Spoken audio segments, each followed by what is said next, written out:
Hello guys, welcome once again in my YouTube channel. Friends, आज का मेरा video present indefinite tense की practice पर है।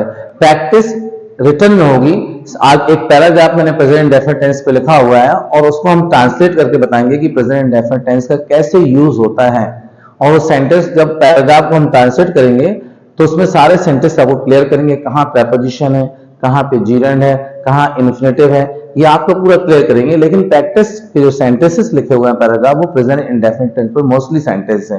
तो गाइस देखते हैं, हमारा आज का पैराग्राफ है watching TV is harmful. TV देखना नुकसानदायक है। Watching TV is harmful. हालांकि ये तो एडजेक्टिव है, ये आपका लिंकिंग वर्ब है, ये आपका सब्जेक्ट है वॉचिंग टीवी। लेकिन वॉचिंग टीवी जो लिखा हुआ है, जिसमें वॉच में आईएनजी लगा हुआ है, ये आपका जीरेंड है और ये नाउन बना हुआ है, ये वर्ब नाउन बन गया है। Watching TV is harmful. TV देखना नुकसानदायक है। अब पहले सेंटेंस देखते हैं यहां से हम, चिल्ड्रन ऑलवेज वॉच टीवी। यहां से यहां तक देखिए, children always watch TV.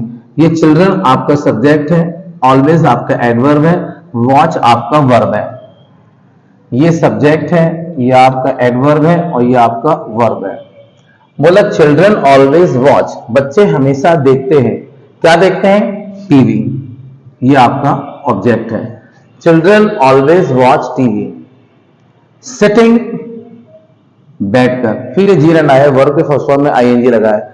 Sitting very near, बहुत पास बैठकर। And for a very long time, लंबे समय तक। For a very long time, for यहां तक अर्थ के लिए यूज है आपका। For a very long time, लंबे समय तक। समटाइम्स, कभी कभी। Till very late in the night, कभी कभी क्या करते हैं, रात में देर तक वे लोग टेलीविजन देखते हैं। समटाइम्स, कभी कभी। टिल यहां भी तक अर्थ के लिए है। टिल वेरी लेट, बहुत देर तक। इन द नाइट मतलब देर रात्रि तक वे लोग टेलीविजन देखते हैं। किसकी बात हो रही? चिल्ड्रन की। ये आपका सब्जेक्ट है। This leads to their ill health, this किसके लिए है? ये सारी बातों के लिए। दिस ये डेमोन्स्ट्रेटिव प्रोनाउन है जो संकेत देता है। This leads to their ill health, इससे उनकी हेल्थ खराब हो जाती है। यह उनको क्या करता है? खराब हेल्थ की तरफ ले जाता है। दे लव, यहां लव यानी होता है प्यार करना, और यहां लव करते बहुत अधिक पसंद करना। दे लव, वे लोग बहुत अधिक पसंद करते हैं, बहुत ज्यादा पसंद करते हैं। टू वॉच, देखना, ये आपका इन्फिनेटिव है। ये आपका इन्फिनेटिव है। जब वर्ब के फर्स्ट फॉर्म से पहले टू लग जाता है वो इन्फिनेटिव हो जाता है। दे लव, वे बहुत अधिक पसंद करते हैं। ये आपका प्रेजेंट इंडेफिनिट टेंस है, ये आपका सब्जेक्ट और ये आपका वर्ब का first form. They love to watch, वे देखना पसंद करते हैं क्रिकेट, अदर स्पोर्ट्स, दूसरे स्पोर्ट्स, कार्टून्स एंड फिल्म्स। वे लोग बहुत पसंद करते हैं देखना क्रिकेट, अदर स्पोर्ट्स, दूसरे गेम, कार्टून्स एंड फिल्म्स और फिल्में। कॉन्टिन्यूसली, लगातार। कॉन्टिन्यूसली ये आपका एडवर्ब है। लगातार देखना पसंद करते हैं।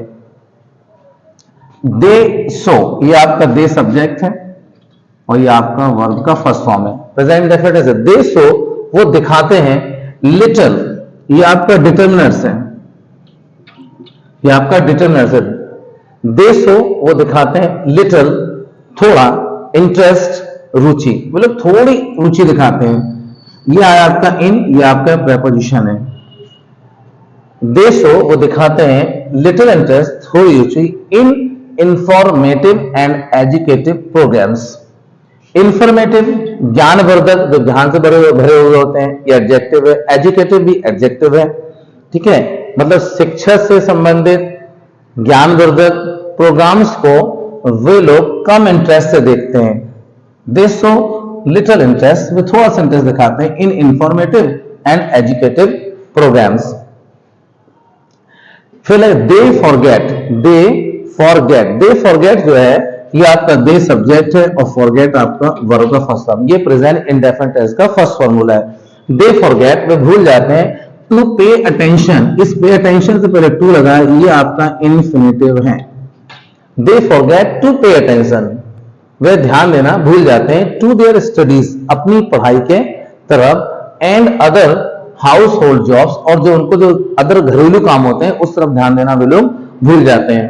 तो they forget to pay attention to their studies and other household jobs, अपनी पढ़ाई के तरफ और दूसरे घरेलू कामों के तरफ। देयर ये आपका पॉजिटिव प्रोनाउन है, पॉजिटिव प्रोनाउन है।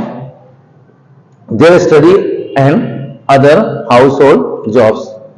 Ask to be done by their parents, ask उनसे कहा जाता है, टू बी डन किए जाने के लिए, बाय देयर पेरेंट्स उनके माँ बाप के द्वारा। यहां बाय प्रीपोजिशन है, ये आपका पॉजिटिव प्रोनाउन है,